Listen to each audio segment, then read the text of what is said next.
So welcome back to the lecture of medical image processing. So in this module, we are going to see about the image segmentation techniques. So the basic segmentation techniques I'm introduced here are the introduction to image segmentations and mark-Hildreth edge detector, and one of the important edge detection algorithm, that is the canny edge detection, and finally the region-based segmentations. So first let us see the introduction about the image segmentation. So what is meant by image segmentation? So it is nothing but we are dividing the images based on each segment, and each segment we can analyze it later. So this is basically from the name itself we can understand what is image segmentation. So the image segmentation divides an image into regions that are connected and have some similarity within the region and some differences between the adjacent regions. So that is the basics of image segmentation.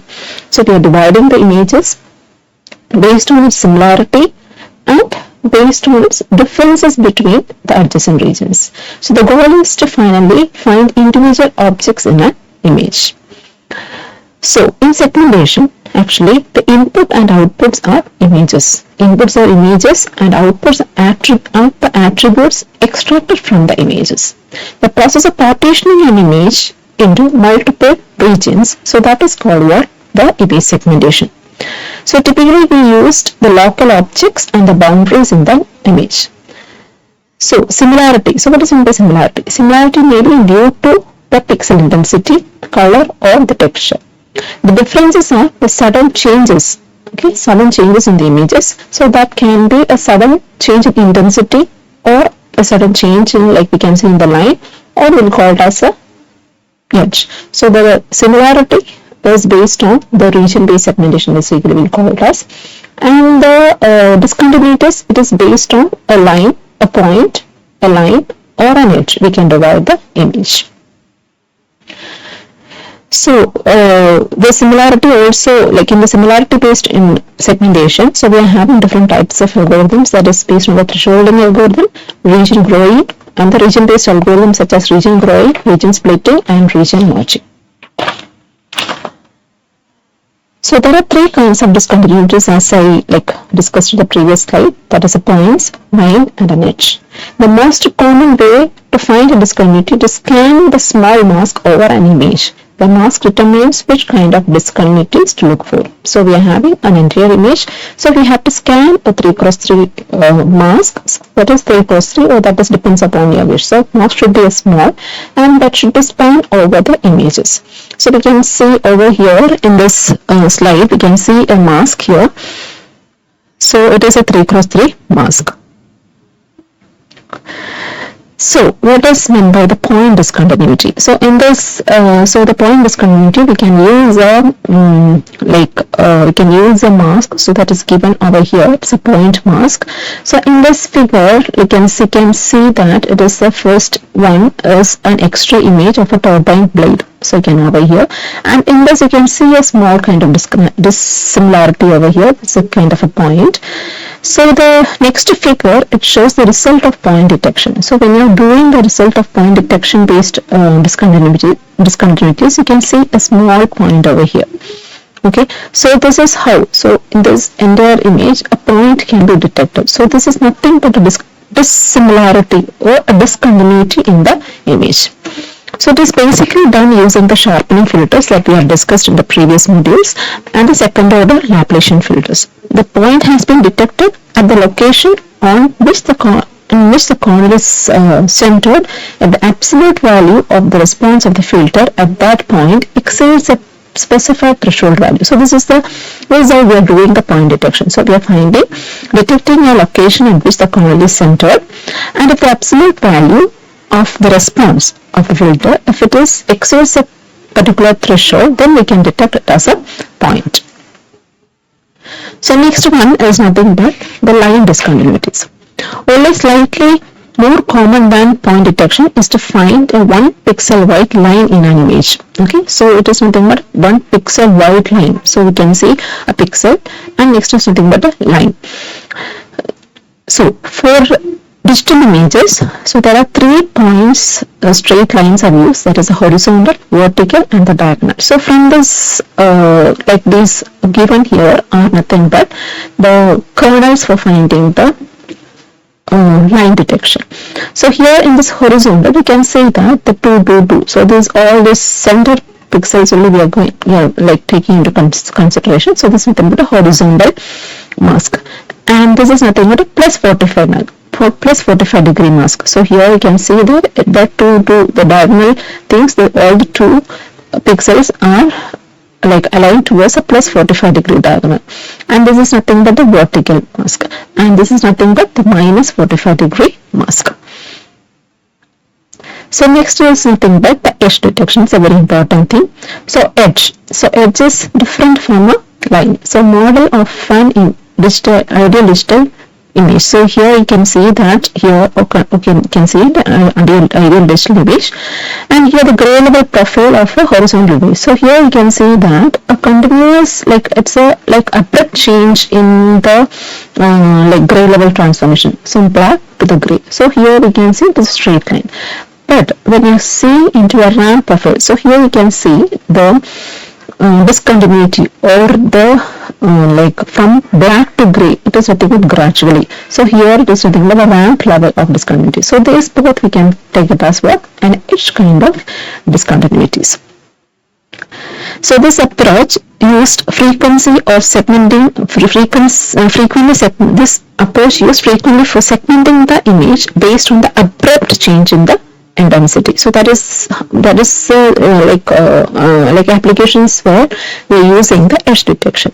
The first order derivatives such as the Roberts, Purwitz, Sobel operators are preferred for the thicker lines. Okay, so in order to find a thicker level of edge lines, we can use different types of derivatives, that is Sobel, Purwitz and the Roberts mask. The secondary derivatives such as the Laplacians are used for finding the thinner lines. Okay, so you can see here.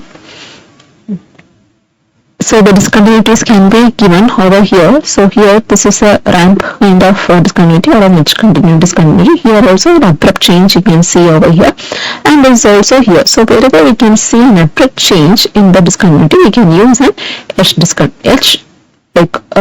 detection masks such as the Roberts, Purwitz and the Sobel. So like now we'll see, like previously I discussed about, we can use different types of first order derivatives as well as second order derivatives. So what are the first order derivatives? So the gradient of an image at any location x comma y is defined as a vector, so that is given by gx and gy. So if it is in the derivative, we can tell by dou x and dou y. So magnitude of del f, so that is given by gx square plus root of gx square plus gy square, and the direction is given by tan inverse gx by dy. So this already we studied in the second module. So what are the first order and second order derivatives? So all this mask such as the gradient operators such as the Roberts, Purwitz, Sobel, all these have been derived from the first order derivative equations. So here it is given the Roberts cross gradient operators, and here and next one is the Purwitz operators and the Sobel operators. So these mask or the operators or the gradient operators can be used for detecting the edge discontinuities.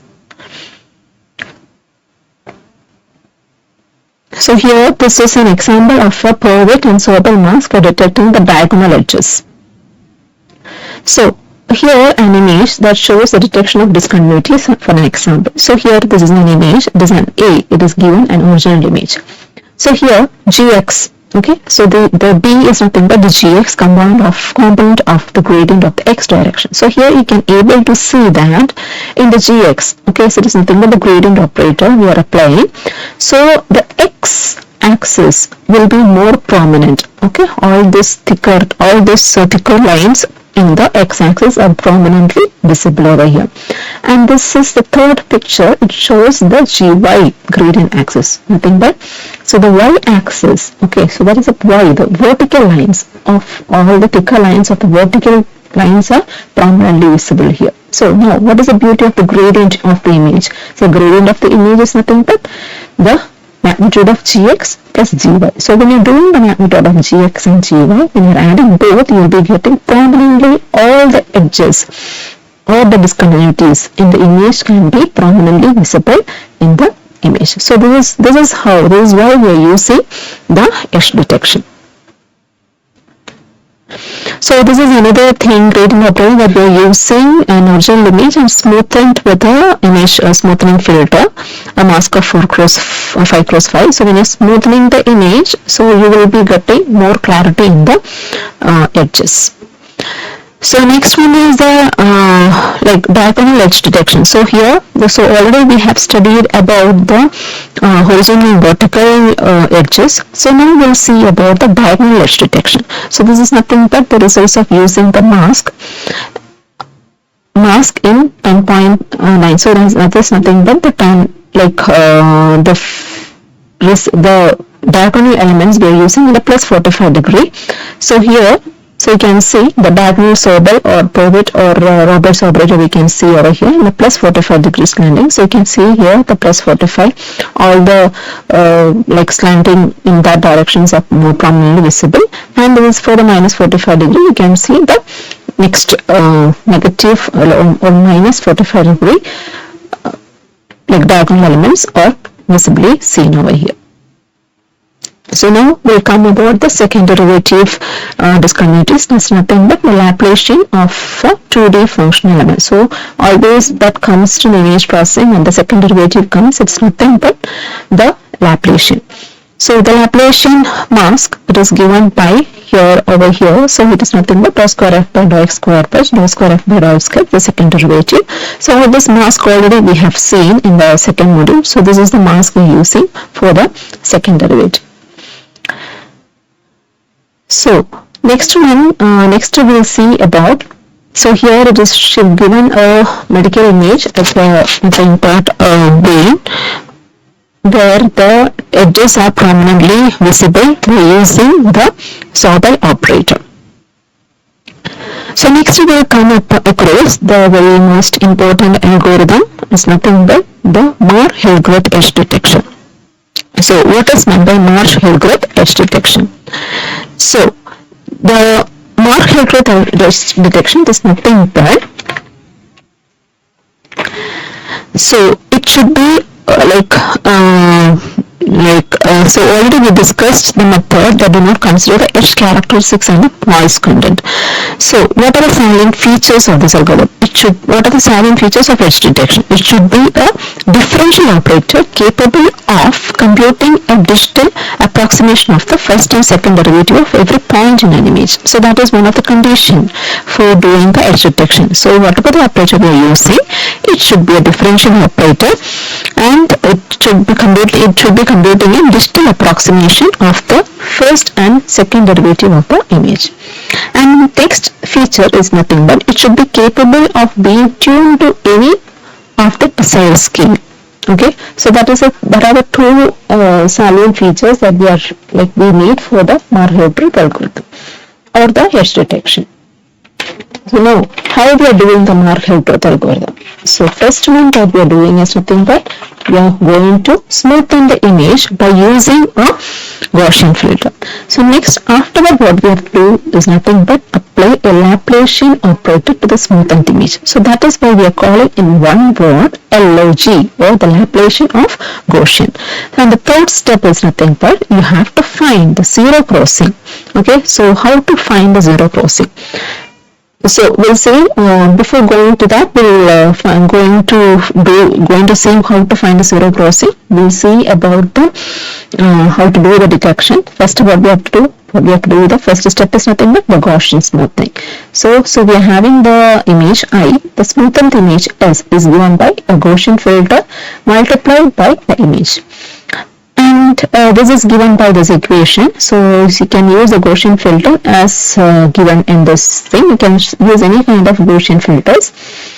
And next is nothing but the Laplacian operator. So you have to apply this Laplacian equation. So the Laplacian of Gaussian. So it is given by dou square of S is equal to dou square G cross I, or dot square G cross I. So this is how we are doing the Mark-Hilgert algorithm. So this is the application of Gaussian. The figure is also given over here. So now we will see how to do the zero crossing. Okay, so that's very important. So how to find the zero crossing? So find the zero crossing in image from the step 2. That is nothing but the application of Gaussian using a local moving 3 cross 3 corner. So we have to use a 3 cross 3 corner or mask. Okay, so that is only used for finding the 3 cross 3 image. So we have to see any kind of sign changes in the horizontal, vertical and two diagonal directions. So what you have to do is nothing but when you are doing or zero crossing. So when you are spanning with 3 cross 3 corner all over the image, you have to see for a sign change in the horizontal direction, vertical direction and in all the two diagonal directions, that is the plus 45 and minus 45 degree as observed. So that you have to observe, and the absolute difference of the two directions should be above a particular threshold. So what you have to do is the next nothing but, so the absolute difference, okay, of the two directions, okay, so absolute difference of the two directions, that should be above a threshold. If it is above a threshold, okay, then we can satisfy or we can tell that is an edge. If it is not satisfied or if it is below a threshold, we can't tell it is an edge. So this is how we are doing the Mark-Hilgert algorithm. So here you can see that a Mark-Hilgert edge detection example. So here you can see a face of baby. So here the face, we can use the edge detection of all the discontinuities or dissimilarities can be prominently visible with these two. So first one is nothing but without we are using the smoothing filter is of less size, and here we are using the smoothing filter of more size. So this is all about the Mark-Hilgert edge detection algorithm. So I hope you have understood what is meant by the Mark-Hilgert edge detection. So it's a very important algorithm. So basically what are the main steps is nothing but, so we have to find the what is within the image using a Gaussian filter. Then you have to apply a Laplacian transform over the filter, so that we are called as the Laplacian of Gaussian. And the third step is nothing but you have to find the zero crossing of the image on the step 2 with the Laplacian of Gaussian. So that we are doing based on a 3 cross 3 corner. So we have to check for a sign change between the two directions of the horizontal, vertical or the diagonal. Okay, if in these two directions, if any sign change occurs, and if that is if it is above a threshold, then we will call it as a edge. Otherwise, we will discard it as an edge. So this is the Mark-Hilgert edge detection algorithm. So I hope you all understood this. So now we'll see the Canny edge detection algorithm in the next class.